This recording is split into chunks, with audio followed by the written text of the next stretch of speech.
بسم الله والحمد لله والصلاة والسلام على رسول الله صلى الله عليه وعلى آله وصحبه ومن والاه أما بعد.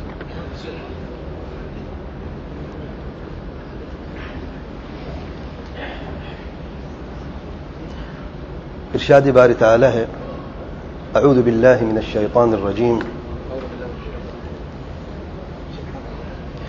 ليس على الضعفاء ولا على المرضى ولا على الذين لا يجدون ما ينفقون حرج إذا نصحوا لله ورسوله ما على المحسنين من سبيل والله غفور رحيم. اور صحیح مسلم میں نبی رحمت صلی اللہ علیہ وآلہ وسلم نے فرمایا الدین النصیحہ الدین النصیحہ الدین النصیحہ.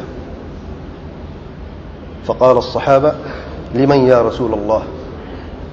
قال لله ولكتابه ولرسوله ولأئمة المسلمين وعامتهم.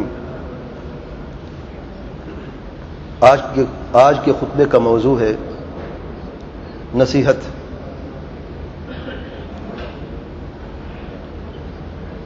نصیحت کسے کہتے ہیں؟ اس لفظ کا کیا معنی ہے؟ نصیحت کسے کرنی چاہیے؟ کیسے کرنی چاہیے؟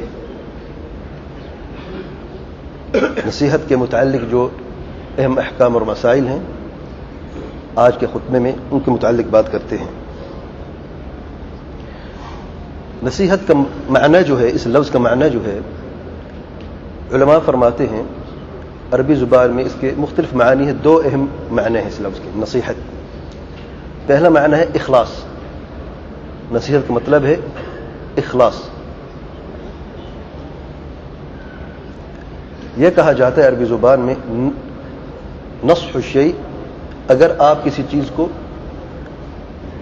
پیور کرنا چاہتے ہیں، خالص کرنا چاہتے ہیں، تو آپ اس میں سے جو بھی اس چیز کا حصہ نہیں ہے آپ اس کو نکال دیتے ہیں. خالص دودھ وہ ہوتا ہے جس میں پانی شامل نہیں کیا جاتا، اور اگر پانی شامل کر دیا جائے تو اب وہ خالص نہ رہا. اور دوسرا مطلب ہے اس لفظ کا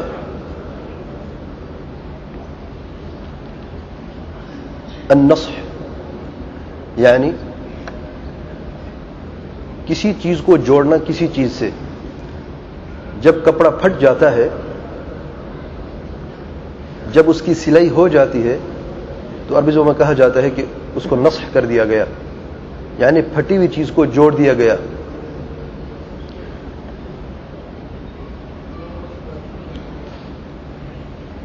اور شریعت کے معنی میں یہ دونوں معانی موجود ہیں.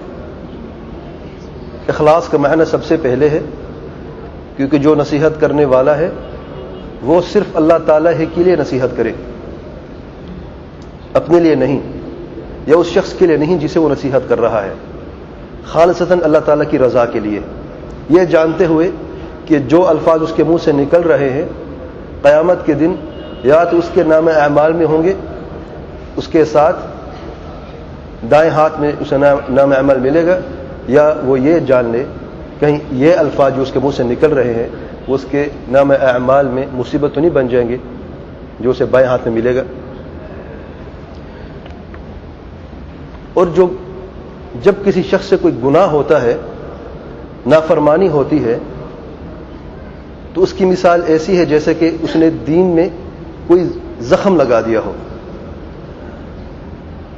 اب یہ زخم جو موجود ہیں مختلف نافرمانیوں کی وجہ سے، اس زخم کو درست کرنا، اس کمی کو پورا کرنا، اسے نصیحت کہا جاتا ہے. اگر کوئی شخص جھوٹ بولتا ہے یا سود کھاتا ہے، یہ اللہ تعالیٰ کی نافرمانیاں ہیں. آج جب اسے نصیحت کرتے ہو کہ اللہ تعالیٰ سے ڈرو، جھوٹ ایک ایسا گناہ ہے جس سے اللہ تعالیٰ نفرت کرتا ہے، جھوٹ سے بھی نفرت کرتا ہے اور جھوٹے شخص سے بھی اللہ تعالیٰ نفرت کرتا ہے. اور جھوٹ بولنے کی وجہ سے یہ بندہ اپنے رب سے دور ہو جاتا ہے. جب آپ اسے نصیحت کرتے ہیں اسے پتہ چلتا ہے کہ جھوٹ بولنے کی وجہ سے میں اپنے رب سے دور ہو رہا ہوں اور وہ توبہ کر لیتا ہے, تو آپ نے اس کے اس عیب کو ختم کر دیا اور اس کے اس زخم کو دور کر دیا اور اس شخص نے نصیحت حاصل کر لی ہے. تو نصیحت سے دین مکمل ہوتا ہے. دین میں جو کمیاں ہیں, جو نقص ہیں, وہ پورے کر دیے جاتے ہیں. اس حدیث مبارکہ میں نبی کریم صلی اللہ علیہ وسلم نے فرمایا 3 مرتبہ دین نصیحت کا ہی نام ہے. دین نصیحت کا ہی نام ہے اور دین نصیحت کا ہی نام ہے. یعنی سارے کا سارا دین جو ہے وہ نصیحت ہی ہے. دوسرے لفظوں میں دین کی بنیاد ہی نصیحت ہے. بغیر اخلاص کے کوئی دین ہی نہیں. نبی کریم صلی اللہ علیہ وسلم فرماتے ہیں انما الاعمال بالنیات, عملوں کا دار و مدار نیتوں پر ہوتا ہے. جیسے آپ کی نیت ہے ویسے ہی آپ کا عمل ہے. اگر آپ کا یہ عمل, اگر آپ نے یہ جو نماز پڑھی ہے ابھی, وہ صرف اللہ تعالیٰ کی رضا کے لیے پڑھی ہے, یہ سمجھتے ہو کہ یہ فرض ہے اور میں نے اپنے رب کا فرض ادا کیا, تو آپ کی نماز اللہ تعالیٰ کے ہاں قابل قبول ہے.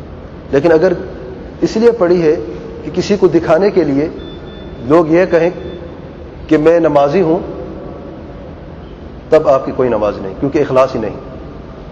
تو دین کی اصل بنیاد, دین کا کوئی حصہ لے لیں آپ, دین کی اصل بنیاد ہے اخلاص. بغیر اخلاص کے دین ہی نہیں. اور جب دین ہی بنیاد ہے, اللہ تعالی انسان کو پیدا ہی اپنی عبادت کے لیے کیا ہے, اور یہ انسان ضعیف اور کمزور اور محتاج ہے, اس سے کوتاہیاں بھی ہوتی ہیں, غلطیاں بھی ہوتی ہیں, نقص اور عیب سے بھرا ہوا ہے یہ انسان. تو اللہ تعالیٰ نے اس نقص اور عیب کو دور کرنے کے لیے ایک طریقہ رکھا ہے, اور نبی کریم صلی اللہ علیہ وسلم نے وہ طریقہ ہمیں بیان بھی کیا ہے اور عملاً ہمیں کر کے بھی دکھایا ہے. وہ طریقہ ہے نصیحت کر, کہ اگر آپ کا مسلمان بھائی کسی عیب میں مبتلا ہے, کسی نافرمانی میں مبتلا ہے, تو اس کو دھتکارنا نہیں ہے, اس کے عیب کو زیادہ مشہور نہیں کرنا, بلکہ اس کے عیب کو چھپانے کا ایک راستہ یہ ہے کہ اسے اکیلے میں الگ سے جا کے نصیحت کرنی چاہیے. اور نصیحت ایک تحفے کی طرح ہے میرے بھائیوں. آپ اگر کسی مسلمان بھائی کو تحفہ دیتے ہیں تو تحفے کی قیمت اس تحفے کی پرائز پہ نہیں ہوتی, اس کے اوپر لکھی ہوتی ہے, جو ہم چھپا دیتے ہیں. حقیقتاً دیکھا جائے تحفے کی قیمت وہ نہیں ہے. تحفے کی قیمت دینے والے کا اخلاص اور اس کی محبت اور اس کا دینے کا طریقہ ہے, وہ کس طریقے سے یہ تحفہ پیش کرتا ہے. اگر کوئی شخص مہنگے سے مہنگا تحفہ لے کے آئے اور آپ کو دیتے ہوئے 2-4 گالیاں سنا دے, یا اپنی شکل بگاڑ کے آپ کو یہ بہترین اور یہ مہنگا تحفہ دے دے, تو آپ یہ تحفہ قبول نہیں کریں گے. اگر اس کی عزت رکھتے ہوئے تحفہ لے بھی لیں گے آپ, لیکن آپ کو وہ وقت کبھی نہیں بھولے گا کہ اس شخص نے تحفہ کیسے دیا تھا مجھے, اور آپ کوشش کریں گے کہ ایسے شخص کے ساتھ تعلق رکھنا نہیں چاہیے. نصیحت میرے بھائی ایسا ہی تحفہ ہے. اگر آپ نے نصیحت دینی ہے تو سب سے پہلے آپ یہ جان لیں کہ آپ نے کیسے پیش کرنا ہے یہ تحفہ اپنے مسلمان بھائی کے لیے. اور اس تحفے کی قیمت اس لیے زیادہ مہنگی ہے, اس لیے زیادہ بڑھی ہوئی ہے کہ آپ یہ اللہ تعالیٰ کی طرف سے دے رہے ہیں, کیونکہ اللہ تعالیٰ ہی کا حکم ہے کہ اپنے بھائی کو نصیحت کرنی ہے. جب کوئی تحفہ آپ اللہ تعالیٰ کی طرف سے دیتے ہیں تو پھر اس کی قیمت اور بڑھ جاتی ہے, اور اس کا دینے کا طریقہ بھی بہترین سے بہترین ہونا چاہیے. تو نبی رحمت صلی اللہ علیہ وسلم فرماتے ہیں الدین النصیحہ 3 مرتبہ. صحابہ کرام نے عرض کی اللہ تعالیٰ کے پیارے پیغمبر صلی اللہ علیہ وسلم کس کے لیے؟ نبی کریم صلی اللہ علیہ وسلم فرماتے ہیں للہ, سب سے پہلے نصیحت اللہ تعالیٰ کے لیے. اور اللہ تعالیٰ کی نصیحت کا مقصد یہ ہے کہ اللہ تعالیٰ کے دین کی طرف لوگوں کو بلاؤ. اللہ تعالیٰ کے نازل کردہ دین اس طریقے سے پیش کرو لوگوں کے سامنے کہ لوگ اسے قبول کرنے میں تھوڑی دیر کے لیے بھی دور نہ ہوں. اور دین کی بنیاد ہے توحید میرے بھائیوں.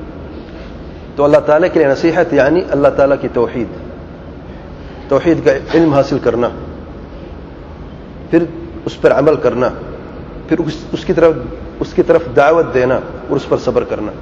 جیسے کہ سورۃ العصر اللہ تعالیٰ نے فرمایا ہے والعصر ان الانسان لفی خسر الا الذین آمنوا وعملوا الصالحات وتواصوا بالحق وتواصوا بالصبر. ہر انسان خسارے میں ہے. اللہ تعالیٰ نے زمانے کی قسم کھانے کے بعد یہ فرمایا کہ ہر انسان خسارے میں سوائے ان لوگوں کے جن کے اندر یہ 4 صفات موجود ہیں. ایمان کی بنیاد ہے توحید، بغیر توحید کے ایمان ہی نہیں. اور توحید کا مطلب ہے کہ اللہ تعالیٰ کو ایک جاننا ہر اس چیز میں جو اللہ تعالیٰ کا حق ہے اور اللہ تعالیٰ کے لیے خاص ہے. اللہ تعالیٰ کے حقوق 3 ہیں. حق الربوبیہ کہ اللہ تعالیٰ کے سوا کوئی بھی خالق مالک تدبیر کرنے والا مشکل کشا حاجت روا نہیں ہے. دوسرا حق الالوہیہ عبادت کا حق کہ جتنے بھی عبادات ہیں ساری کے سارے صرف اور صرف اللہ تعالیٰ کے لیے صرف کر دینا، اسے کہتے ہیں توحید العبادہ.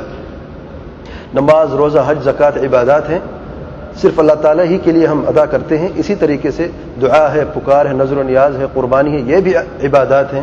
ان کا حق بھی صرف اور صرف اللہ تعالیٰ کے لیے ہے. اور تیسرا حق اسماء و صفات کا کہ اللہ تعالیٰ کے بہترین نام ہیں اور صفات الکمال ہیں جو ہمیں قرآن مجید سے ملے ہیں، صحیح حدیث میں موجود ہیں، نبی کریم صلی اللہ علیہ وسلم نے بیان کیے ہیں. ان اسماء و صفات پر ہمارا ایمان ہے کما یلیق بجلالہ سبحانہ و تعالی. اور اس کے ساتھ ساتھ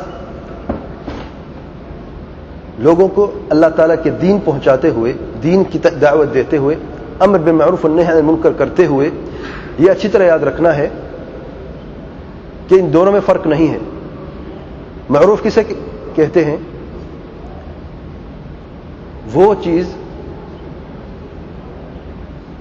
جن پر لوگوں کا تعارف ہو جائے کہ یہ اچھی ہے. عام لوگوں میں، عقل والوں کے بیچ میں لوگ اس چیز کا اقرار کریں کہ یہ عمل جو یہ معروف ہے، یہ اچھا ہے. اور سب سے اچھا عمل جو ہے وہ ہے توحید. توحید سے پہلے کوئی چیز نہیں. اور نہی عن المنکر، منکر اس چیز کو کہتے ہیں جس کا لوگ انکار کرے دیکھتے ہوئے یا سنتے ہوئے. اور سب سے بڑا منکر ہے شرک. تو دعوت اور تبلیغ کرتے ہوئے جب اللہ تعالیٰ ہی کے لیے آپ نصیحت کرتے ہیں اس کا مطلب یہ ہے کہ ان دونوں میں فرق نہیں ہونا چاہیے. بعض لوگ لوگوں کو اچھائی کی طرف تو بلاتے ہیں لیکن برائی سے نہیں روکتے. ان کا یہ گمان ہے کہ اگر ہم لوگوں کو برائی سے روکتے ہیں تو پھر فتنہ پیدا ہو جاتا ہے، لوگوں میں نفرت پیدا ہو جاتی ہے اور لوگ پھر ہماری بات نہیں سنتے. نہیں میرے بھائیو، آپ قرآن مجید کی جتنی آیات ہیں جس میں ذکر ہوا امر بالمعروف کا، اس کے بعد فوراً والنہی عن المنکر کا ضرور ذکر ہوا ہے. جس چیز کو اللہ تعالیٰ نے جوڑا ہے کسی شخص کے لیے، کسی عالم کے لیے جائز نہیں کہ ان چیزوں کو جدا کر لے. اور نصیحت اس وقت تک نامکمل ہے جب تک ان دونوں چیزوں پر عمل نہ کیا جائے. یہ تو تھی نصیحت اللہ تعالیٰ کے لیے. پھر نبی کریم صلی اللہ علیہ وسلم نے فرمایا ولی کتابہ، اور اللہ تعالیٰ کی کتاب کے لیے. اللہ تعالیٰ کی کتاب ہے قرآن کریم، اللہ تعالیٰ کی کلام ہے. ہم اللہ تعالیٰ کے کلام کی نصیحت کیسے کریں؟ نمبر 1، قرآن مجید کو پڑھنے سے، تدبر کرنے سے، حفظ کرنے سے، اس کی تعلیم حاصل کرنے سے، اس پر عمل کرنے سے، اپنی زندگی کے روزمرہ کے اعمال جو ہیں وہ قرآن مجید کے دیے ہوئے طریقے سے ہونے چاہیے. ہمارے اخلاق وہ ہونے چاہیے جن کا ذکر قرآن مجید میں ہوا ہے. یا ایھا الذین آمنوا جب ہم سنیں اپنے کانوں سے تو ہمیں پتہ چلے کہ اللہ تعالیٰ مجھے پکار رہا ہے، اللہ تعالیٰ مجھ سے کچھ بات کرنا چاہتا ہے. یہ نہ سمجھے کہ کوئی اور بھی مسلمان موجود ہیں. نہیں، مومن وہ ہے جو اچھی طرح سمجھتا ہے کہ اب مجھے اللہ تعالیٰ کچھ کہنے والا ہے، مجھے کیا کرنا چاہیے. اسی سے عبداللہ بن مسعود رضی اللہ عنہ فرماتے ہیں جب تم قرآن مجید میں یا ایھا الذین آمنوا سنو تو اپنے کان کھول لے اور اپنے دل کو بھی قریب کر لو اور اچھی طرح سمجھو، یا تو خیر ہے جس کے اللہ تعالیٰ آپ کو خبر دینا چاہتا ہے، یا شر ہے جس سے اللہ تعالیٰ آپ کو آگاہ کرنا چاہتا ہے۔ تو اگر خیر ہے تو اس پہ عمل کرنا ہے، اگر شر ہے تو اسے دور ہو جانا ہے، رک جانا ہے۔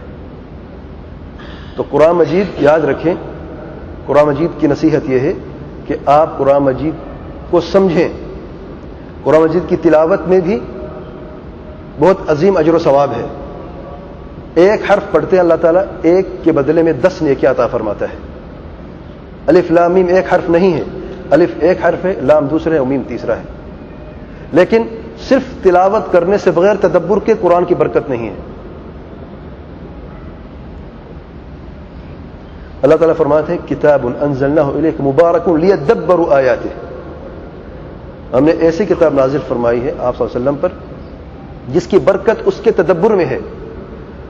تدبر کا کیا مطلب ہے؟ آپ قرآن مجید کو پڑھیں اور سمجھنے کی کوشش کریں کہ اس کا مطلب کیا ہے۔ الحمدللہ رب العالمین ہم پڑھتے ہیں، اس کا مطلب کیا ہے؟ صرف آیت ہے، سورہ فاتحہ کی ایک آیت ہم نے پڑھ لی ہے جس کے بغیر نماز نہیں ہوتی۔ یہ ہم نے کبھی سوچا بھی ہے الحمد کا مطلب کیا ہے، للہ کا مطلب کیا ہے، رب کا مطلب کیا ہے اور عالمین کا کیا مطلب ہے؟ 4 الفاظ ہیں۔ اگر میں ان کی شرح شروع کر دوں تو 1 گھنٹہ کم سے کم لگ جائے گا۔ ہم نے کبھی سوچا اس کا مطلب کیا ہے؟ الحمد کسے کہتے ہیں؟ اچھا شکر کا لفظ کیوں نہیں ہے؟ الشکر للہ کیوں نہیں ہے؟ حمد اور شکر میں کیا فرق ہے؟ مدح کیا ہوتی ہے؟ حمد ہے تعریف۔ میں آپ کو ایک مثال دیتا ہوں تاکہ آپ لوگ سوچیں تدبر کرنے کے لیے۔ حمد کا مطلب ہے ہم کہتے ہیں سب تعریف اللہ تعالیٰ کے لیے جو سب جہانوں کا مالک ہے، یہ ترجمہ ہے۔ اب اگر دیکھیں الحمد میں سب کا لفظ ہے ہی نہیں، تعریفیں الحمد ہے جمع نہیں ہے، تعریفیں کہاں سے آ گئی؟ تو یہ دیکھا کہ عربی زبان میں اچھا حمد سے شروع کیا، شکر سے شروع کیوں نہیں کیا؟ یا المدح للہ کیوں نہیں ہے، الشکر للہ کیوں نہیں ہے؟ عربی زبان میں الحمد والمدح والشکر میں فرق ہے۔ الحمد کا مطلب ہے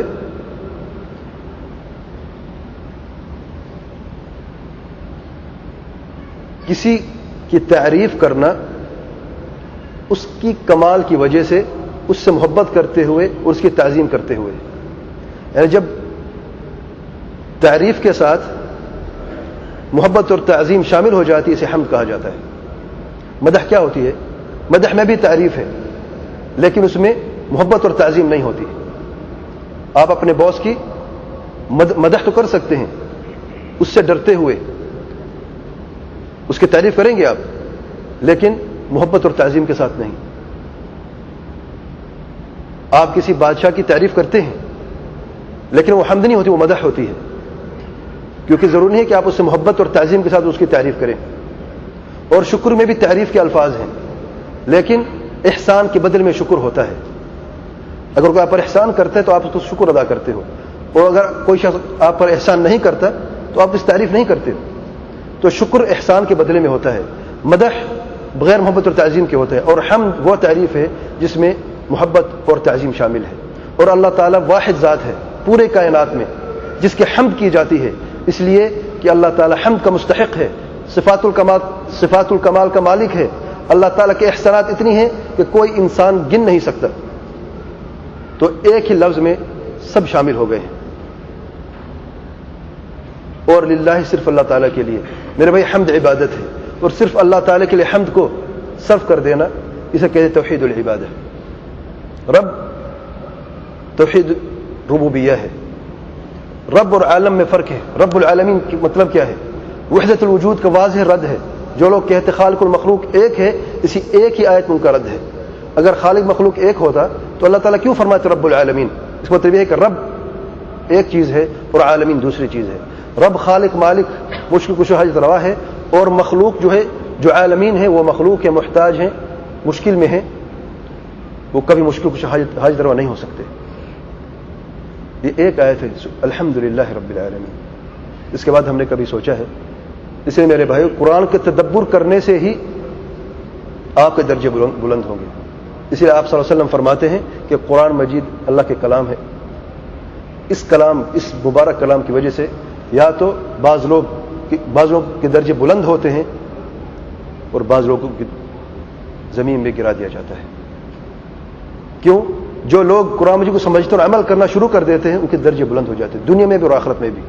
اور جو لوگ قرآن مجید پڑھتے تو ہیں، حافظ تو ہیں، لیکن ان کو پتہ نہیں ہم پڑھ کیا رہے ہیں، ایک لفظ کا پتہ نہیں ہے، اور کبھی سوچا بھی نہیں کہ ہمیں سمجھنا بھی چاہیے. تو یاد رکھیں قرآن مجید قیامت کے دن یا تو آپ کا شفیع ہوگا، آپ کی شفاعت کرے گا، یا آپ کا خلاف ہوگا اور اللہ تعالیٰ سے کہے گا اس بندے سے پوچھ، اس نے جو پڑھا تو اس نے عمل کیوں نہیں کیا. اس وقت کے لیے، اس کٹھن وقت کے لیے جواب تیار آج ہم کر سکتے ہیں. کل ہمیں صرف جواب دینا ہے، تیاری کا وقت نہیں ہے. تیاری کا وقت اس دنیا میں اللہ تعالیٰ نے ہمیں دیا ہے. ولی رسول ہی، اور نصیحت کرنی ہے اللہ تعالیٰ کے پیارے پیغمبر صلی اللہ علیہ وسلم کے لیے. کیسے کریں گے؟ نمبر ایک، آپ صلی اللہ علیہ وسلم کی محبت کرنے سے. آپ صلی اللہ علیہ وسلم سے محبت، آپ صلی اللہ علیہ وسلم کی توقیر، عزت، احترام. آپ صلی اللہ علیہ وسلم سے اتنی محبت کرنی ہے اپنے والدین، اپنے بچوں اور مال سے بھی زیادہ. جب تک یہ محبت دل میں پیدا نہیں ہوتی اس وقت تک ایمان نامکمل ہے، اس ایمان کا فائدہ ہی نہیں ہے. نبی کریم صلی اللہ علیہ وسلم کی زندگی میں آپ صلی اللہ علیہ وسلم کا احترام کرنا اور اپنے آپ کو قربان کر دینا آپ صلی اللہ علیہ وسلم پہ، جیسے کہ صحابہ کرام نے عملاً کر کے دکھایا. انہیں دعویٰ نہیں کیا کہ ہم نبی کریم صلی اللہ علیہ وسلم سے محبت کرتے ہیں، بلکہ میدان احد میں صدر ابو طلحہ رضی اللہ عنہ خود سامنے کھڑے ہو جاتے، نبی کریم صلی اللہ علیہ وسلم اپنے گردن اوپر کر لیتے. نحرد نحرک یا رسول اللہ صلی اللہ علیہ وسلم، کہ آپ صلی اللہ علیہ وسلم پر میری گردن قربان ہو، اگر کہیں سے کوئی تیر لگے تو میری گردن سامنے ہے، میری گردن تیار ہے، اور آپ صلی اللہ علیہ وسلم کو کوئی تکلیف نہ ہو. نبی کریم صلی اللہ علیہ وسلم کے قدموں میں 11 جوان صحابی نے جان دی ہے جن کی عمر 20 سال سے کم ہے، صرف میدان احد میں آپ صلی اللہ علیہ وسلم کے سامنے. سیدنا طلحہ رضی اللہ عنہ نے نبی کریم صلی اللہ علیہ وسلم کا دفاع کرتے ہوئے اپنی بازو پر تیر اور تلواریں کھائی ہیں. ان کا دائیں ہاتھ چھل ہو گیا تھا، جنگ احد کے بعد اپنا دائیں ہاتھ حرکت نہیں کر سکتے تھے، قربان کر دیا.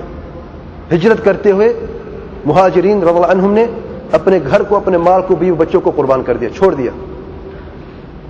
اور آپ جانتے ہیں کہ مشرک اور کافر مکہ میں کیا سلوک کرتے تھے ان کے ساتھ، لیکن پیارے پیغمبر صلی اللہ علیہ وسلم پہ، اللہ تعالیٰ کے دین پر سب کچھ قربان کر دیا. یہ ہے نصیحت نبی کریم صلی اللہ علیہ وسلم کے لیے، اللہ تعالیٰ کے پیارے پیغمبر صلی اللہ علیہ وسلم کے لیے. اور نبی کریم صلی اللہ علیہ وسلم کی وفات کے بعد نبی کریم صلی اللہ علیہ وسلم کے فرمان، نبی کریم صلی اللہ علیہ وسلم کے حدیث کا دفاع کرنا، یہ حق ہے نبی کریم صلی اللہ علیہ وسلم کا. کیونکہ وحی دو قسم کی ہے، ایک ہے قرآن مجید اور دوسری ہے صحیح حدیث. اور آج ہم دیکھتے ہیں بعض ایسے لوگ نکلے ہیں جو کہتے ہیں صرف قرآن پہ عمل کرو اور حدیث پہ عمل کرنا ہی نہیں ہے. کیوں؟ کیونکہ حدیث میں صحیح بھی ہے، ضعیف بھی ہے، تو جب حق اور باطل مکس ہو جاتا ہے تو اس کو چھوڑ دیں. قرآن حق تو اس پہ عمل کرو. ہماری گزارش یہ ہے، جب ہم جانتے ہیں قرآن مجید حق ہے، لیکن قرآن مجید پہ آپ عمل کیسے کریں گے جب تک کہ پیارے پیغمبر صلی اللہ علیہ وسلم ہمیں عمل کر کے نہ دکھائے. وَأَقِیمُوا الصَّلَاةَ، اللہ تعالیٰ نے فرمایا اور نماز قائم کرو. جب تک پیارے پیغمبر صلی اللہ علیہ وسلم ہمیں بیان نہیں کریں گے کہ نماز کیسے قائم کریں، ہم کیسے نماز قائم کریں گے؟ ابھی جمعے کی نماز ہم نے پڑھی ہے، 2 رکعت پڑھی ہے. کس نے ہمیں بیان کیا کہ 2 رکعت پڑھنی ہے؟ قرآن مجید میں لکھا ہے؟ کہاں پہ لکھا قرآن مجید میں؟ تو میرے بھائی، حدیث قرآن سے جدا نہیں، یاد رکھیں. حدیث قرآن مجید کی سب سے افضل اور بہترین تشریح اور تفسیر ہے، جس کے بغیر ہم اندھے ہیں، ہمیں پتہ نہیں ہے. ہم زکوٰۃ دینے کے لیے تیار ہیں، زکوٰۃ کیسے دیں، کس کو دیں، کتنا دیں، قرآن مجید میں موجود نہیں ہے. تو میرے بھائی، بغیر حدیث کے ہم قرآن پہ عمل نہیں کر سکتے. اور قرآن مجید سے ہی حدیث ثابت ہے کہ حدیث پہ عمل کرنا ہے. وَمَا آتَاكُمُ الرَّسُولُ فَخُذُوهُ وَمَا نَهَاكُمْ عَنْهُ فَانتَهُوا، جو کچھ تمہیں نبی کریم صلی اللہ علیہ وسلم دے دیں اسے اپنا لو، اور جس چیز تو منع کرے اس سے رک جاؤ. یہ نصیحت ہے نبی کریم صلی اللہ علیہ وسلم کے لیے. اور اس کے ساتھ ساتھ نبی کریم صلی اللہ علیہ وسلم کے صحابہ کرام کی تعظیم کرنا، نبی کریم صحابہ کرام کے لیے دعا کرنا. رضی اللہ عنہم کیوں کہتے ہیں؟ جب ان کا ذکر آتا ہے کیوں کہتے ہیں رضی اللہ عنہم؟ ان کے لیے دعا کرتے ہیں کہ اللہ تعالیٰ جیسے تو نے وعدہ کیا ہے کہ تو ان پر راضی ہے، اللہ تعالیٰ ہمارے دعا قبول کرے اور ان پر راضی ہو جائے. رضی اللہ عنہ ورضوا عنہ، اللہ تعالیٰ نے فرمایا قرآن مجید میں. اور اس کے ساتھ ساتھ آل بیت رسول صلی اللہ علیہ وسلم، نبی کریم صلی اللہ علیہ وسلم کے رشتہ دار جو مومن ہیں ان کا بھی حق ہے ان سے محبت کرنا. ان کی تعظیم کرنا. اور صحابہ کرام اور آل بیت صحابہ کرام سے جدا نہیں میرے بھائی، یاد رکھیں. بعض لوگ الگ الگ کر دیتے ہیں. صحابہ کرام اور آل بیت میں صرف ایک ہی فرق ہے کہ آل بیت جو ہیں ایمان بھی لے کے ہیں نبی کریم صلی اللہ علیہ وسلم پہ، اور نسب میں بھی نبی کریم صلی اللہ علیہ وسلم کی طرف ان کا نسب ہے. صحابہ کرام جو ہے وہ ایمان لے کے آئے نبی کریم صلی اللہ علیہ وسلم پہ، اور ان کی وفات بھی اسی ایمان پہ ہوئی. اس کا مطلب یہ ہے کہ جو آل بیت ہیں ان کے دو حق ہیں، ایک محبت اور تعظیم کا حق کیونکہ وہ صحابی ہیں، اور دوسرا کیونکہ وہ نبی کریم صلی اللہ علیہ وسلم کے رشتہ دار ہیں. لیکن فضیلت جو ہے وہ سب کی برابر ہے، بلکہ سب سے بلند درجہ رکھتے ہیں پورے صحابہ میں سیدنا ابوبکر صدیق رضی اللہ عنہ، پھر سیدنا عمر بن الخطاب، پھر سیدنا عثمان رضی اللہ عنہ، پھر سیدنا علی رضی اللہ عنہ، پھر دیگر صحابہ. یہ ترتیب رسول جماعت کا عقیدہ ہے کہ اس ترتیب سے صحابہ کرام کی فضیلت ہے. اور نبی کریم صلی اللہ علیہ وسلم نے فرمایا جس کا عمل اسے پیچھے کر دے اس کا نسب اسے آگے نہیں کر سکتا. اللہ تعالیٰ نے فرمایا تبت یدا ابی لہب وتب. ابو لہب کون ہے؟ نبی کریم صلی اللہ علیہ وسلم کا سگا چاچا ہے. زبان سے اور اپنے دل سے لا الہ الا اللہ نہیں پڑھا اور سمجھنے کی کوشش بھی نہیں کی. تبت یدا ابی لہب وتب، تا قیامت ہمیں سورت پڑھتے رہیں گے، کیونکہ رشتہ داری تھی. کوئی کام نہیں ہے، کوئی کام نہیں آئے گی. نسب کبھی کسی کو کام نہیں دیتا اگر اس کا عمل اسے پیچھے کر دے، اگر اس کا ایمان کا نور اس کے دل میں نہ جاگ جائے. وَلِأَئِمَّةِ الْمُسْلِمِينَ وَعَامَّتِهِمْ، دو چیزیں رہ گئی ہیں نصیحت میں. ائمۃ المسلمین، مسلمانوں کے امام. اور مسلمانوں کے امام دو قسم کے ہیں، ایک ہے علماء، دوسرے حکمران. علماء اور حکمران کی نصیحت کا مطلب یہ ہے کہ آپ علماء کی قدر کریں، حکمرانوں کی قدر کریں. علماء کی قدر کرنے کا، احترام کرنے کا یہ مطلب نہیں کہ زبان سے کہنا ہے صرف، بلکہ ان کے فتاوی جو ہیں ان پہ عمل بھی کرنا ہے. وہ فتاوی جو قرآن اور سنت کے مطابق ہیں، وہ نہیں جو مخالف ہیں، کیونکہ عالم معصوم نہیں ہے، عالم سے غلطی ہو جاتی ہے. اگر فتوے میں کوئی غلطی ہو گئی ہے تو ہمارے لیے عالم کا قول حجت نہیں ہے، بلکہ عالم کا وہ قول حجت ہے جو قرآن اور سنت کے مطابق کے مخالف نہیں ہے. کیا عالم بھی مخالفت کر سکتا ہے؟ جی عالم مخالفت کر سکتا ہے کیونکہ وہ معصوم نہیں ہے. بعض اوقات وہ فتویٰ دینا چاہتا ہے، اس کے پاس جو علم موجود ہے اس کے مطابق اس نے دیکھا ہے، اسے قرآن کی آیت نہیں ملی اور نہ کوئی حدیث ملی ہے اس معاملے کے مطابق، اس مسئلے کے تعلق سے وہ اپنا فتویٰ دے دیتا ہے اجتہاد کرتے ہوئے، کیونکہ وہ اہل اجتہاد ہے، وہ عالم ہے. اگر اس کا اجتہاد صحیح ٹھہرا تو دگنا اجر ہے، اگر اجتہاد غلط ثابت ہوا تو ایک اجر ضرور ملا اسے، اس کو تو اجر مل گیا.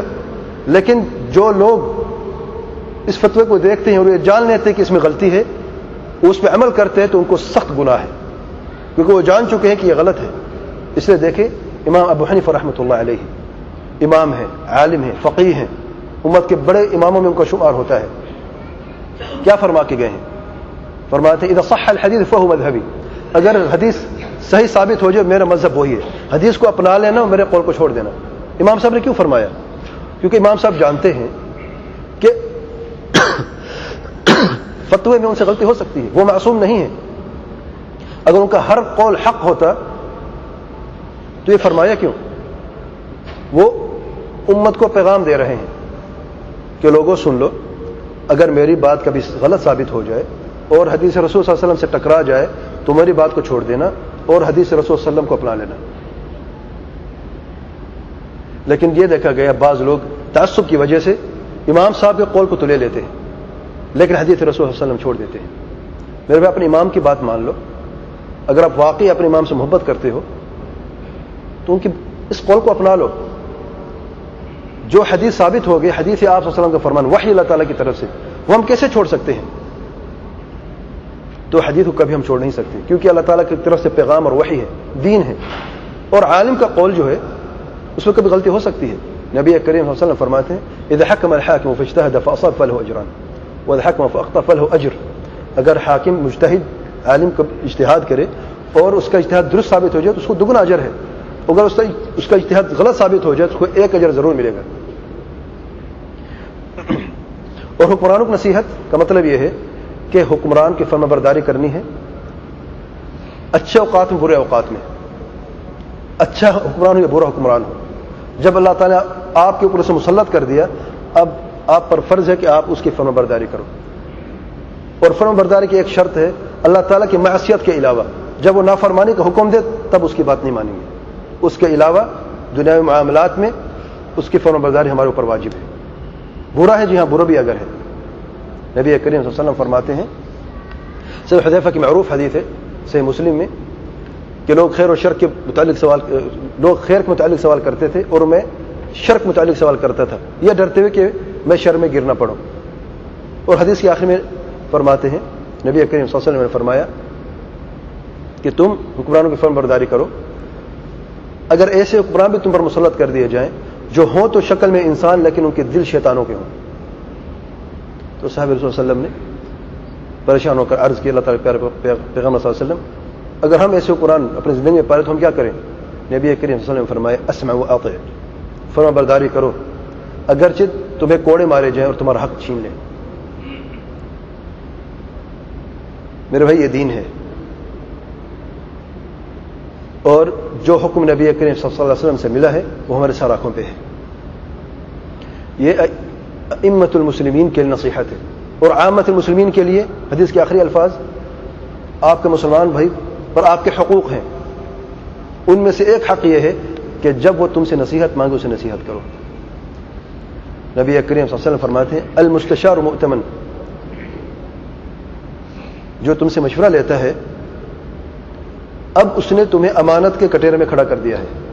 اب تم نے جو نصیحت کرنی ہے، جو مشورہ دینا ہے، یہ جانتے ہوئے مشورہ دو کہ تم اللہ تعالیٰ کے ہاں قیامت کے دن جواب دہ ہو. اگر غلط مشورہ دیتے ہو تو تم نے امانت میں خیانت کی ہے. بعض لوگ سمجھتے ہیں امانت مطلب ہے پیسے یا مال کو کسی کے پاس رکھے اس میں خیانت نہیں کرنی چاہیے. نہیں میرے یہ ایک حصہ ہے امانت کا. المستشار مؤتمن، امانت اس معنی سے کہیں وسیع معنی رکھتی ہے. جو لوگ آپ سے مشورہ لیتے ہیں یا آپ دیکھتے ہیں کہ آپ کے اس مسلمان بھائی کو مشورے کی ضرورت ہے تو پہلے آپ اپنے آپ کو اس کی جگہ پر رکھو پھر مشورہ دو. اگر آپ اس شخص کی جگہ ہوتے تو آپ کیا مشورہ دیتے، یا آپ کیا توقع رکھتے کہ آپ کو مسلمان بھائی آپ کو کیا مشورہ دیتا. نبی کریم صلی اللہ علیہ وسلم فرماتے ہیں تم میں سے کوئی شخص اس وقت تک مومن نہیں ہو سکتا، اس کا ایمان کامل نہیں ہو سکتا جب تک کہ وہ مسلمان بھائی کے لیے وہ پسند نہ کر جو اپنے لیے پسند کرتا ہے. اور آخر میں چند تنبیہات ہیں کہ نماز میں بعض غلطیاں ہوتی ہیں. ان میں سے ایک غلطی یہ ہے کہ امام سے پہلے نماز کو ختم کر دینا یا امام کی سبقت کرنا. امام رکوع میں جا رہے اللہ اکبر کہتے ابھی وہ جھکا نہیں، مقتدی پہلے جھک جاتا ہے. امام ابھی کہتے السلام علیکم ورحمۃ اللہ تو مقتدی پہلے نماز ختم کر دیتا، دونوں سلام پھیر دیتا ہے. یاد رکھیں اس سے نماز باطل ہو جاتی ہے. نبی کریم صلی اللہ علیہ وسلم فرماتے ہیں انما جعل الامام لیؤتم به، امام کو بنائی اس لیے گیا ہے کہ اس کی اقتداء کی جائے. اگر آپ سبقت کر لیتے ہیں تو آپ نے امام کے ساتھ تو نماز نہیں پڑھی. تو اس لیے جب تک امام دوسرا سلام نہیں پھیرتا آپ سلام نہیں پھیریں گے.